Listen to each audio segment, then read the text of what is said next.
Hashtag my DJ is dirty. Ready? Are you ready? Are you ready? What's going on?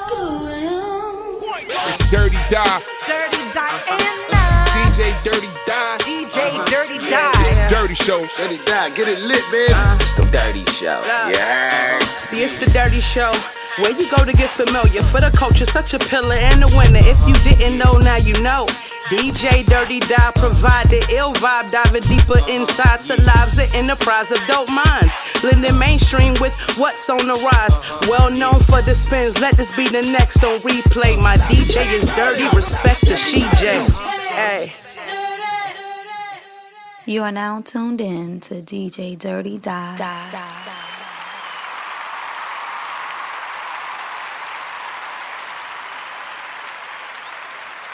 Are you guys ready? Yo, it's your girl DJ Dirty Die. Hashtag my DJ is dirty. And we are back with another episode of The Dirty Show. And this time I got my boy Big Torrin in the building. Torrin, what's up? What's up? Yeah, so Torrin, to start the show off, we normally take a shot. So I have different little tokens. You can choose what color you would like. And what you should do is drop the token in one of the slots, whatever letter it land on. It's a get to know you game, and then we'll take a shot of that cushy stuff. If you know, you know. But yeah, you can just choose what token you want. I'm gonna choose the green one. For money? For the heart chakra. Oh. The heart chakra. Alright, because I'm gonna be truthful. Okay. Oh, snap. The K is for, I forgot. No, I'm just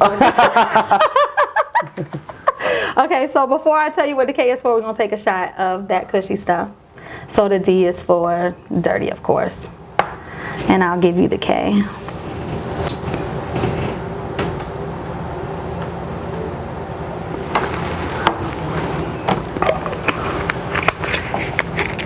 Okay, Torrin, are you ready to take the shot? I am.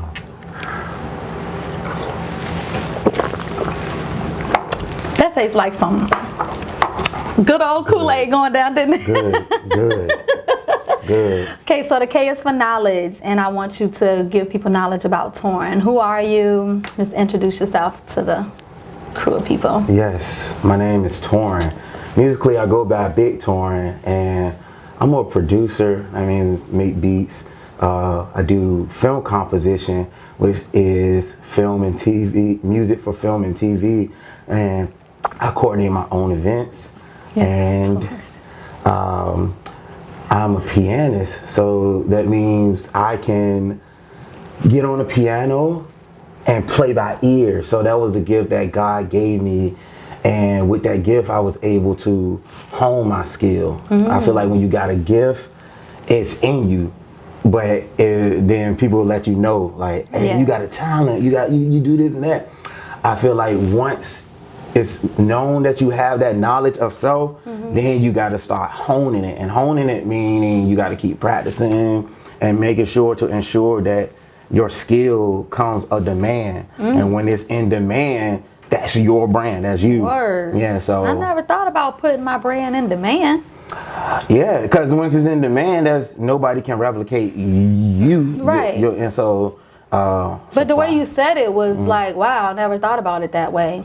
Like, put it into motion. And because I will admit, I don't practice as much as I should. Sometimes I don't feel like it's motivated. Like, people be like, oh, you this, yeah. I'm like, yeah, I'm just laying on the couch. Not doing nothing today. So what motivates you, like, to practice and keep your brand going, like, so people can know to look for Torrin? Well, I understand that I'm in a place, and I love my area, and I'm always rep this, but I know I'm in a place where entertainment, Virginia itself, in the 7 cities, it's full of creators, it's full of thriving people that is entrepreneurs and ready to make moves and stuff. But to have a center point, if you're not from Virginia, a lot of people come here and they be like, oh my God, it's nothing to do here. I don't know what's going on. And so as me being a musician, I encounter a lot of those people from the outside states and stuff. And I'm like, well, I'll show you this. So what keeps me motivated is that I understand that I don't have a manager. I don't have nobody that does this for me. I don't think you need one. And so I have to always tell myself, nobody's going to do this for me. And I'm a pianist, so there are other pianists out here that's like top notch that can play the keys way better than me. But they don't got their brand out there like you. They don't do it like you. Because Torrin, you've been around for a minute. Like, I'm not even gonna play. When Voices of Fire came on Netflix, I just had a feeling I was gonna see you. I just felt like if they gonna represent Virginia, somebody from the church, I just felt like you should have been up there. I don't know. And it motivated me. It got me excited for the area because I'm like, dang, now they looking at us on a whole nother level now. Like, it was, it's music, but now they looking in the gospel, things of that nature. So how does church correlate with what you do? Because I know you came up in the church and you just got the soul. Actually, I got to give it up to the church aspect for the people who probably don't believe in Christianity and things like that. But I'll say for the church itself, it gave community and it helped build a culture of when I became a minister of music. A minister of music, when you're a minister, that means you are a servant to whatever you put your position in. You are serving that. So I was serving God through music. And so I became the minister of music at a church called Macedonia Church of God in Christ. And that was 5 years ago. Wow. And when I accepted that position, I also became the choir director, the music director and the choir director. So I didn't know that. I'm like I didn't know. Torrin. That's crazy. Thank you. Yes. I didn't know. I know how powerful you will be, but I didn't know that you were already in the powerful process. Like, I know that you're going to be huge. Like, I was just listening to your album today, and I was like, I need to ask Torrin, like the beats. Like, I feel like you bring in like a new school of house music back. And I wanted to ask you, what type of genre of music are you actually trying to come out with? Because you do everything. Yes. The church, I'm going to go back to that church. I'm going to answer that question. The church, so as a minister, so I feel like when you come at a position, you have to understand what position you are at. So if I'm the minister of music, then I have to minister. I have to understand when a preacher is preaching, he's praying, and for example, he's saying he's praying for healing through the land. So with healing, that means there's toxins, there's detox. You have to go through some fire and some pain to be able to be healed. So the way that I would play music is I would play music that's more going ascending upward. So Michael Jackson, Prince, Earth, Wind and Fire, those people would play music that would make you be like, put a smile on your face. Right. So as a minister of music, I was able to be at church every Sunday, every Thursday, and I would play music, and the preacher or whoever is praying, they would be doing certain stuff, and it's called talk music. For those who don't know, it's called talk music. And as they're praying, and they're like, yes, Lord, oh God, and I'm doing,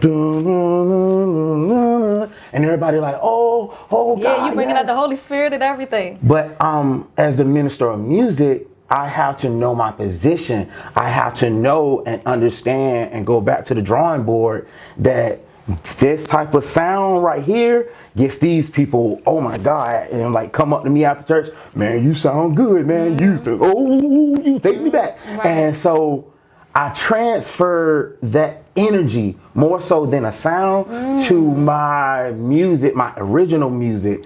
So some of the stuff that I would do at church, and it'll just get them so hype, and I'll be doing a simple bass line, and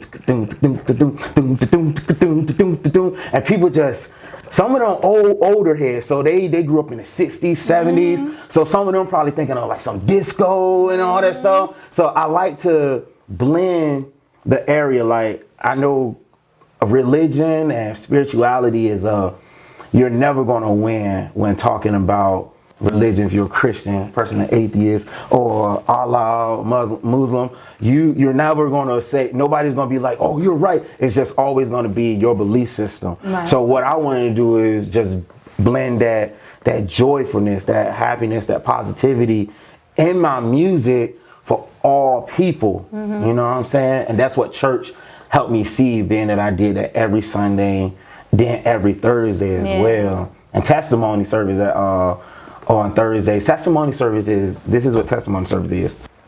You get is a segment of the service where you get a chance to tell of the goodness of God's grace to you. Okay. And they give it like 10 to 15 minutes. So some people during testimony service, they would get up and start singing, "Victory is mine," and a cappella. So me, the minister, I have to find their key. I got to be like, and start playing something. and I got to start playing that song that I knew.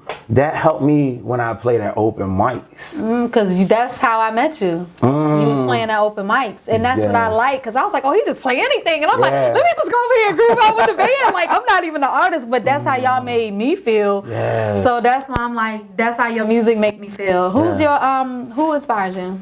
Okay. So I got a couple of inspirations. First, one of the inspirations that really got me as a musician is Teddy Riley. Okay. He's a musician that wrote his own music, arranged it, and composed it. Then he would write some of the hooks and songs, then get somebody to maybe do like the intricate verses and stuff like that. But Teddy Riley is one of them. Devontae Swing. Oh, yeah. So a lot of my R&B stuff that's not released yet is a big influence from Jodeci. Okay. You know, doom doom doom doom doom doom. You know what I'm saying? Doom, doom. You know. Yes, I was just listening to Jodeci last night. Oh. Incredible music.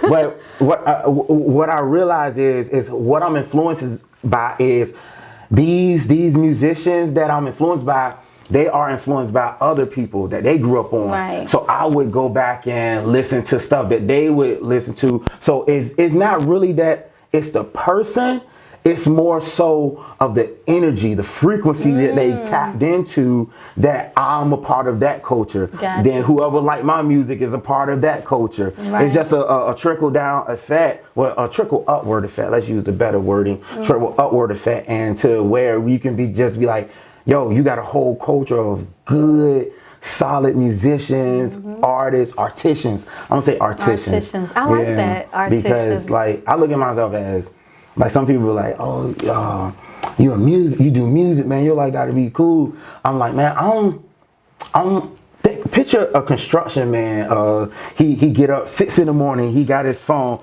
and this just visualize this. He like, all right, y'all, we live today, 6 a.m. We gonna drill this street today. I'm gonna be drilling. I want y'all to watch and learn. Now, the difference between him, he might get a couple of people that's watching, but people like entertainment and stuff.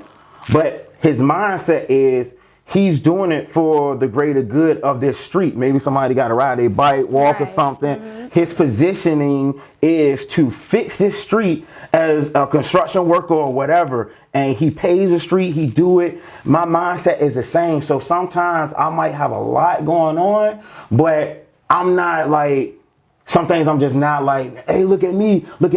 It's just more so, it's just being done. Like, I'm a math teacher. I'm all those things as a regular worker. I'm just doing my position. I feel like once we all look at our position as like, okay, you're a DJ and you get a lot of love as being a DJ, then you connect with people. You more like an A&R, and people know you because you're connected through all these people. But there are lawyers that's just as known as you. There are pastors just as known. There are teachers who are known by parents and students and other students just as much as a musician. Right. And so if you was like, if a teacher was like, look at me, all the kids are smart now. No, don't kid. You know what I'm saying? You'll be like, no, don't kid. You'll be kind of like you bragging, but it's not a bragging thing. Yeah, you got to get happy. out. Yeah, and I just feel like, we all got a position to just like keep doing what you do. Sometimes it's like, hey, put it out there, let the world know what you did. Then sometimes it might be meant for what you did for like 3-4 people that really change their life and stuff. So to answer all that, I feel like that's what the church brought to me, as far as like understanding like it's a spiritual thing. So Because when I was younger, I used to want to, it'd be probably girls in the audience and stuff.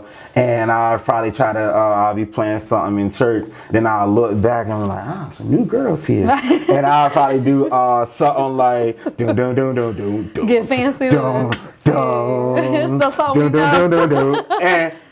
But that's me of the flesh. I ain't doing that for the glory of me. Right. That's not good. That's like, the whole point is like, they're here for the message. Now I do this. The man probably saying something real powerful. Then they hear that beat and they're like, I ain't mad at you. So I had to pull myself out of that range. Oh, I didn't think about it like that because it could be a distraction of what. Oh yeah, music is like one of the highest things that can I never really. thought about it like that because when I go to church now, I'm like, oh, they do be playing the piano. No, it's a certain time they raise the noise and then you hear the drums and then it's like, oh no, calm down. Yes. Okay. Yeah, the music is frequencies in that. That's why I said the green, the red is the root chakra, the blue is the throat chakra. I don't know, but all these. I study this it's chakras because some people they're gonna try to correct you. It's chakras. He know what it is. Chakras. But I'm gonna say chakras for the culture. Yeah. Those I study those things. I learned the key. Like the green is when you hear songs in like the key of C major. That deals with the heart chakra. So if you got a song like "Oh, won't you stay with me"? Remember that song by Sam Smith? That jank went like worldwide. It went super now because it hits it hits the heart. So it's a frequencies that people know about this. So if I'm doing music in the heart chakra and I'm saying please stay with me using certain words of I love, I feel, that heart chakra is gonna resonate because that sound it's that resonant sound is that vibration is gonna go boom, boom, boom, boom, boom, and hit the heart. Now it's gonna flow through your body, and you're gonna be like, oh man. That's why certain songs make me feel a certain way. Yes, and that's. I never thought about it like that. So I mean, like you digging deeper than I've never thought about it like that. But it is to me, it's always a puzzle to every situation. So I wasn't aware of the church puzzle. So that's lit. You got to know what to listen to when the pastor, So what's your favorite church song? I have seasons of songs. So it ain't like the ultimate one. It's like right now a song that I really like is called "Search Me, Lord" by Tribero Masquad, 1979. I like old school stuff. Okay, because I like Rough Side of the Moon. Yeah. Oh, by who? I don't know who sung it, but my grandma used to always play it in the car. I'm coming up, and it be like on the rough side of the mountain. You never heard that? But is it like a foot stomping type joint? I'm doing my best yet to make it. Real church music. Yes. The Color Purple church music. You doing? If I was at service right now and I never heard that song, I would be like, okay, you did that. I would just have to pick it up. But you jump right in where it was I'll pick it up because it's like I hear it's I'm coming up, so I'm on the one the other side, whatever you saying. The mountain. That's deep. I know. Much love to the Almighty. Yes, the divinity, the omniscient, the omnipresent. I feel like God had this instilled in me, and with my physical human body, I was able to be consistent and keep practicing. I'm gonna say this, y'all gotta keep practicing. Don't think we in a virtual world. We're not going backwards. I understand a lot of people that's growing up now, y'all feel like, I wanna be at this place in 1 year, and if I'm not there, then I'm gonna give up. No, you have to be consistent. You have to keep going. Look at the universe as unconditional love. The universe and God will give you everything you ask for. So that's why we got to be careful with what we say out our mouth. Yep. You got to, got to understand these vibrations is correlated. So with music, if somebody was very intentional that wrote a song and they said, oh, I'm gonna get the best scientist to know this chakra, I'm gonna get the best person to know the keys, the best, like Quincy Jones did. And what if all them words that they said affected your life? And it's much love 21 Savage, and I like that song. I like 21 Savage. He got a song called How Many Problems I Got? A lot. A lot. In our culture, we in the black culture, we get paid to do negative stuff. That stuff that hits the root chakra, and the root chakra is not a bad thing. It's just more so it just brings out that sexual desire, that desire to want to just do things of the flesh. And so a lot of music now is based into saying, you know, there was a song by Shaka Khan, and that ain't disco. And I was like, whoa, I never heard this, and it was vibing. But she was talking, and maybe she didn't write it, I don't know. But the song was saying, basically, it always rains, it's always pouring, it's a depression.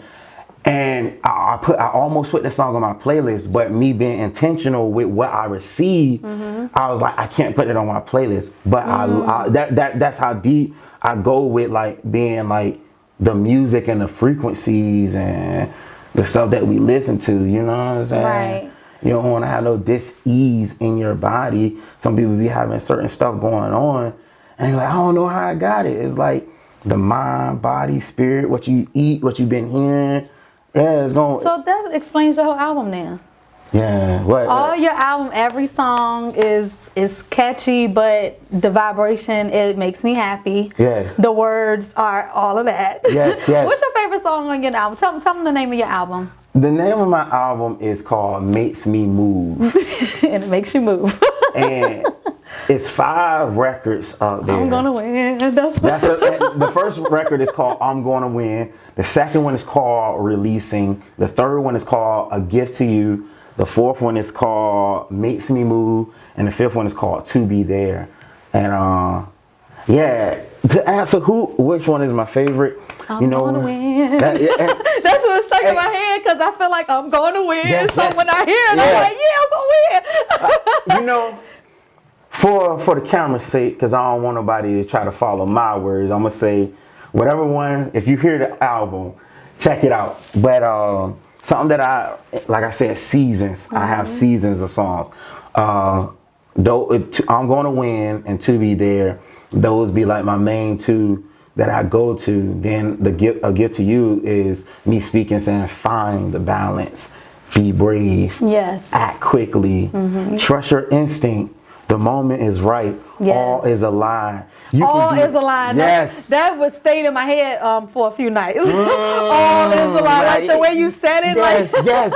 All is a lie. All is a lie. Yes. You can do this for sure. Yes. It was like reassurance. Yes. A song of reassurance for me. You can do this for sure. Then I went destination reach. Yes. You know what I'm saying? It's because it's like if you doing it, I never heard anybody say, man, I kept doing it and I never reached it. I never heard nobody say that. I never heard that. I only heard people say, man, I was doing it and I fell off. Yeah. So it's like those things though. And I thought about the youth, like people that got kids that listen to it. I had people tell me like, hey man, your song, I'm playing it, and they would play it around this time of the day, like when they get up, they be like, yo, I'm playing it for my kids. It's good morning music. And that's why I wanted it to be child friendly. I got put onto my man's Eternal said kid represents a goat, an offspring of a goat. That's what kids mean. So I'm just saying, it is. I'm saying children.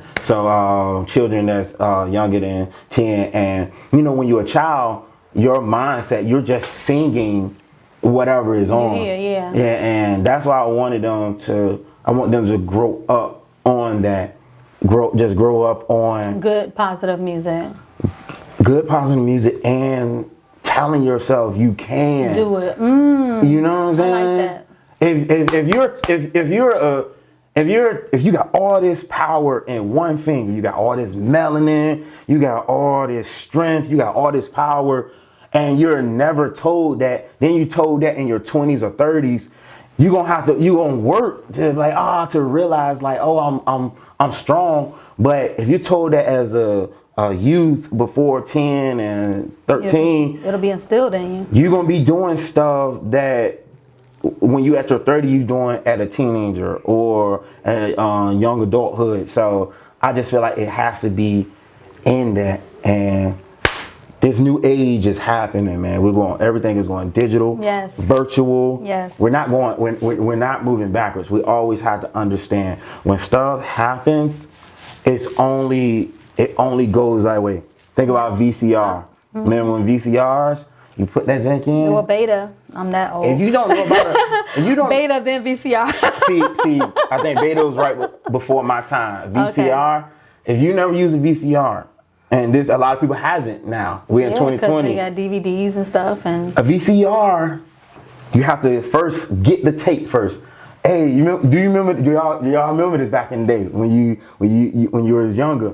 You put the popcorn or your food. You finish cooking the food. You popped in the tape, and you sit down, and the tape is on the credits, and you be like, rewind the tape. I can't believe you rewind the tape, because you know the rewinding process take forever. Is like 2 to 3 minutes, maybe 5, and so now that world is done. Yeah, we're not going back to VCRs, and maybe DVDs, I don't know, but everything is streaming now. So I feel like as we have to understand what we do, we have to go with the times. You know what I mean? Yeah, catch up. And if you're not catching up or staying with it, then you're gonna get lost. Yeah, because I feel like that as a DJ too, because I feel like a lot of the old school DJs, they feel like all DJs need to have turntables, and to me, as a DJ, you need to know how to evolve and keep up with the time. So to me, as a DJ, you need to know how to play on turntables, controllers, whatever in front of you. I feel like you need to know how to play. Why you feel like DJs feel like that? Because a lot of the old school DJs, they feel like they carry crates. They feel like people cheating with the controllers because they can do the sync. There's a lot of stuff you can do with controllers that you can't do with turntables that'll differentiate what a real DJ is. Because a lot of these DJs, they just syncing music. So you thinking they blending and they killing it, but they not doing it. It's the computer doing it. But you know, on a turntable, the DJ actually has to do the blend.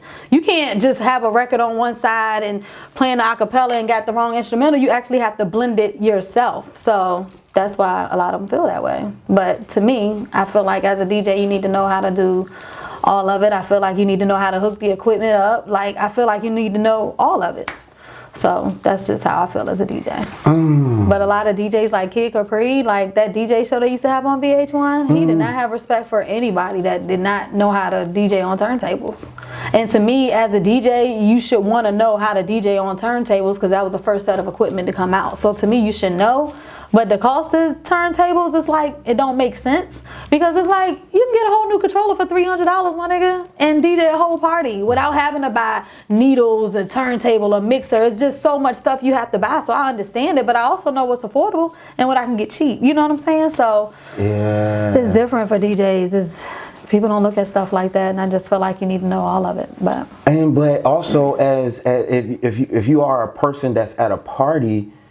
Like for me, I know how it feels to be the person who plays and also who curates the vibe. Right.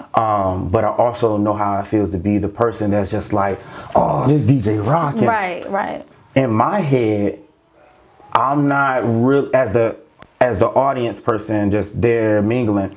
I'm not really thinking about if the DJ is like on turntables or not. Yes. Yeah, we don't care. But as a other DJ watching the DJs, like when I DJ, when I go out, and I hate going out now because now I'm just always in DJ mode. Yeah. It's like, why the fuck would he blend that with that? Like, and you can see the shift in the energy, and then I'm like, oh shit, I've done that before. So it's like you can't talk shit about a DJ because I done did it before. You know what I'm saying? Like the mood can be up here, and you take that shit down, and everybody like, what? You know what I'm saying? And then sometimes you can take the groove down, and people still be dancing. So it just depends now, because to me, a lot of people don't go out to party no more. So I don't even look at it the same.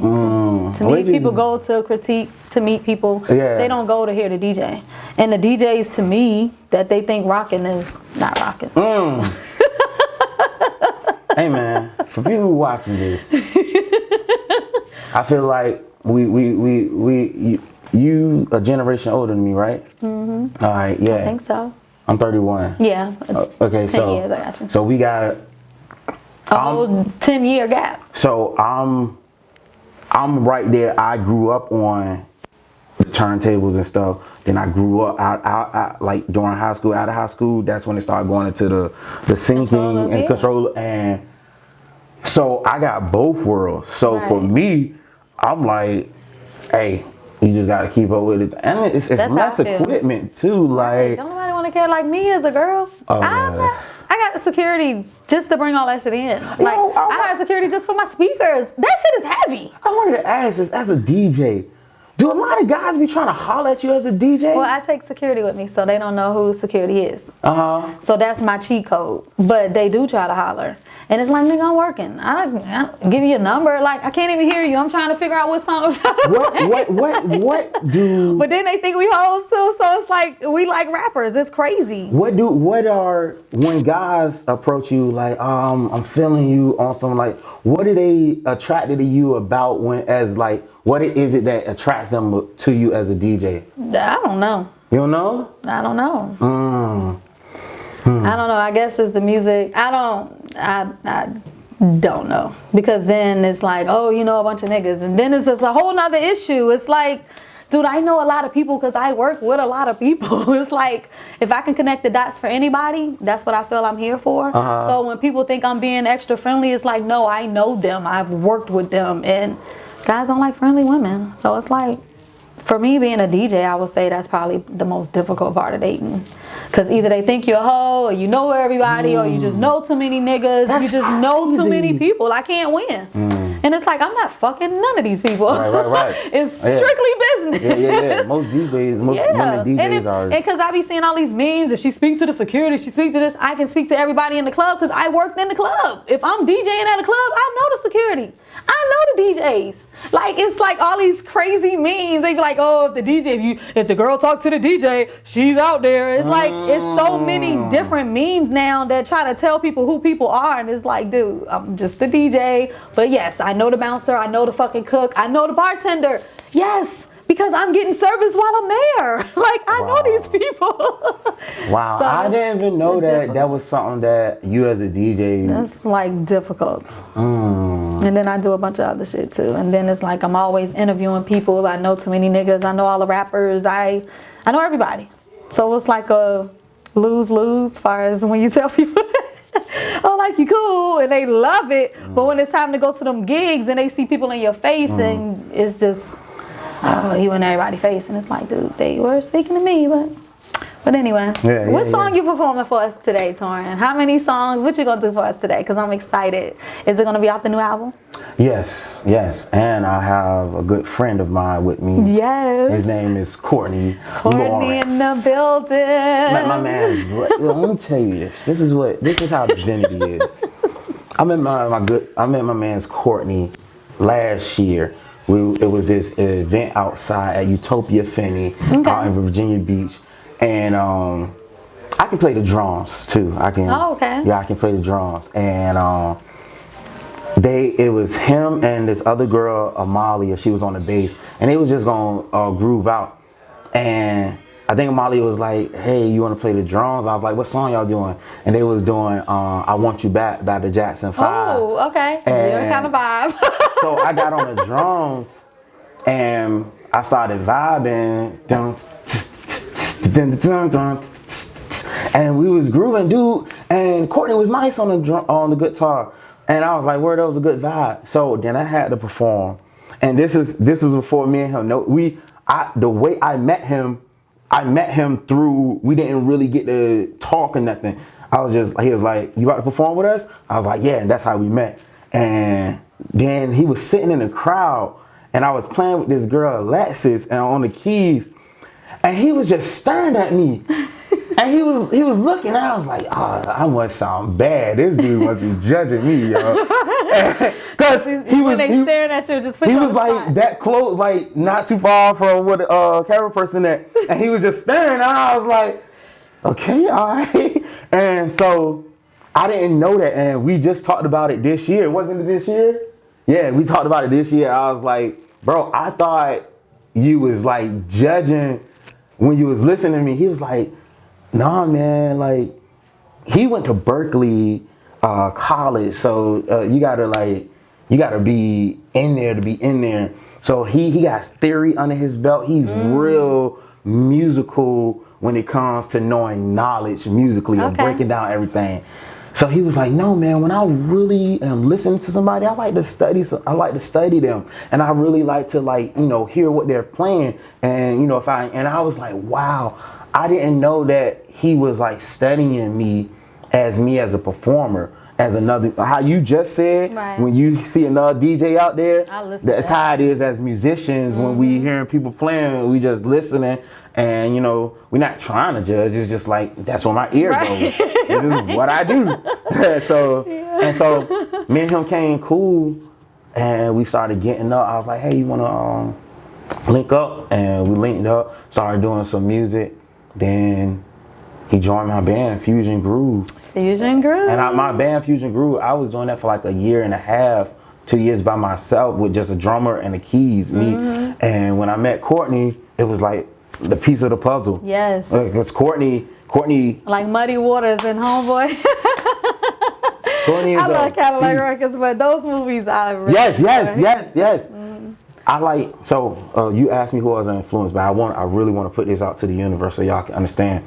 It's a cat named Fats Waller from, I like music from the early 1900s to the 1920s to the 30s, 40s. So it's a pianist named James P. Johnson. He's one of the pioneers for opening up jazz music. Then you got Fats Waller. Fats Waller was like, he used to kind of do certain stuff James P. Johnson would do. Fats Waller got a lot of hits, real fun, simplistic, feel good hits. But he was like kind of humorous when he would perform on stage, and he'd be doing like, oh, what you doing over there, you pretty darling?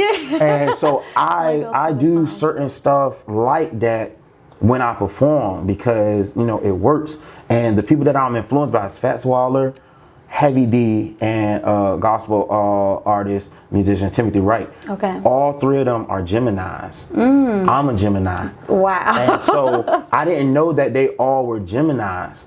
It's the thing is I'm trying to reach my full potential. So I see certain things in the past that work. It's a formula. Heavy D, he's very good with bouncing and scatting on the beat. Everybody shake your body. We don't ill, we chill at the party. Keep the groove that's sensual, three-dimensional, unquestionable, the love that's professional. Got a category on, I'm a president. Don't be alone on the Sony, I'm a resident. And that's how you rap. Real That's fun. how you rapped on my mixtape. See? But they were all movements. Then Timothy Wright, he got certain cadences of his music that was like post-disco, feel good. And when I realized that it's like I said, it's not the person itself, it's the energy that they carry. So Heavy D had his own community. All the stuff that I heard about Heavy D, when people spoke about him, he made feel good music. He was like, yo, I don't want you to cuss when you're around certain people. Respect the elders. Timothy Wright had his own community in the East Coast and spread around. Fats Waller was from like the St. Louis, New Orleans era type thing that like really expanded off. And so for me, I want to build my community and let it expand out like that. You know what I'm saying? So yeah. Well, I'm looking forward to everything you have coming up, Torrin. You are definitely going to be huge. I don't care what nobody say. But we're going to come back. Torrin's going to perform for us, and he's going to set the stage up. So we'll be right back. Welcome back to the Dirty Show. We got my boy Big Torrin in a Fusion Groove. They're about to perform, so y'all get ready.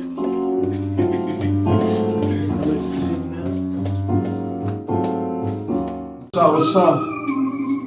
It's my man's Courtney Lawrence right here. See, I got a new album called Makes Me Move.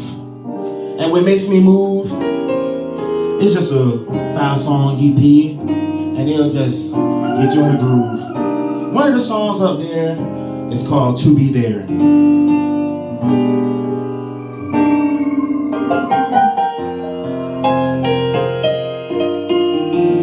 And with To Be There, sometimes you just want somebody to love you.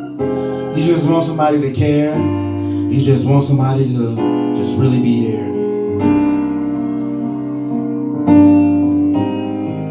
I'm gonna do it at that pace right there.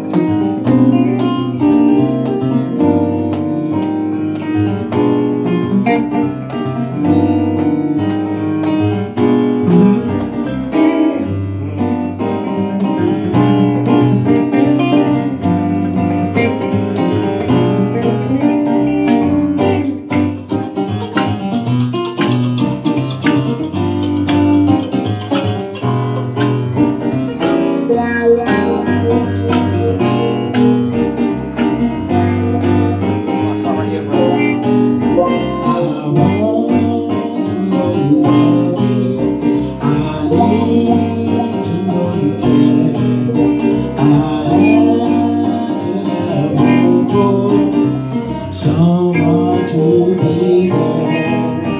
I want to know you love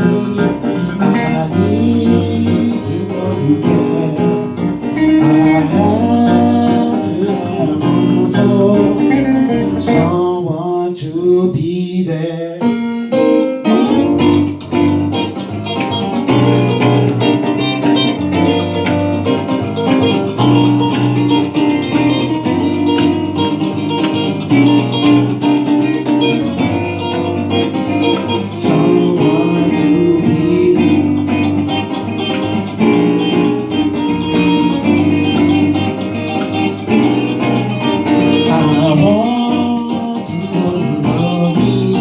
I need to know you care.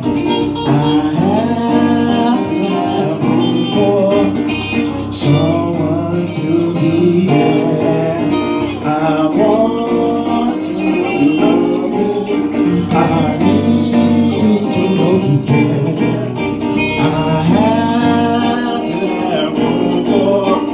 Hey Courtney, can you be there?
Hey lady,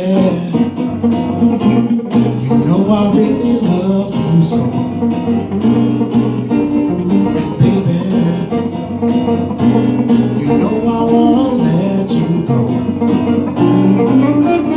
'Cause you and I must be good friends. 'Cause you and I are friends until the end. Oh my, through thick and through thin, I'll be your friend. Through thick and through thin, I'll be your friend. Come on now, feel it in my heart.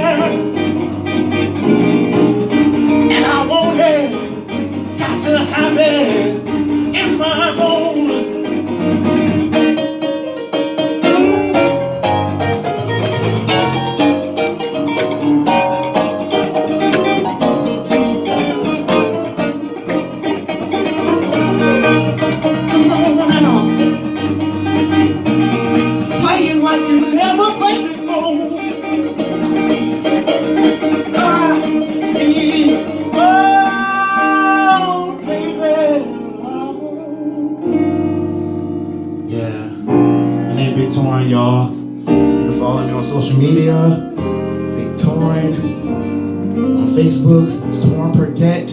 And my album is Makes Me Move. Thank you, DJ Dirty Die, all the people here. And it's my man's Courtney Lawrence.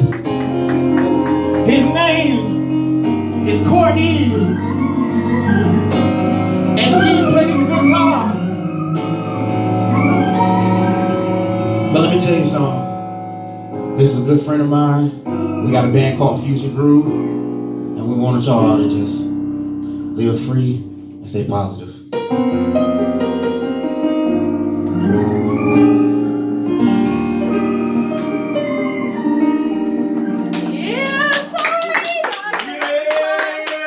Good job. Y'all already know the Dirty Show goes on every week. Check y'all next week. Deuces.